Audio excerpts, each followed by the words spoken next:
అరవింద్ గారు అరవింద్ గారు అరవింద్ గారు అంటే వెల్ ప్లాన్డ్. ఒక మాట మాట్లాడినా దాని వెనకాల ఎంతో చాలా ఆచితూచి మాట్లాడతారు. ఒక ఒక పని చేసిన ఏ విషయంలోనైనా సరే మీరు అసలు ఎక్కడ ఒక తడబాటు అన్నది ఉండదు. అలాంటిది ఇటీవల ఈ సినిమాకి చాలా ఎక్కువగా ఉత్సాహంతో ప్రచారం చేసినట్టు కనిపిస్తుంది. ఏంటి ఆ డిఫరెన్స్, ఎందువల్ల ఏంటి? సరే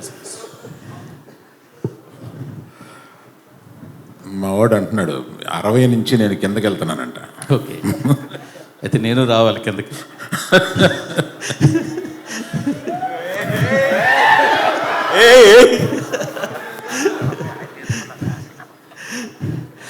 కాదు సార్, అంటే మీకు అర్థమైందా మిమ్మల్ని వేసుకున్నారు?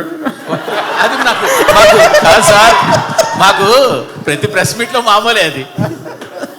అది మాకు కావాలి, మీకు కొత్తగానే.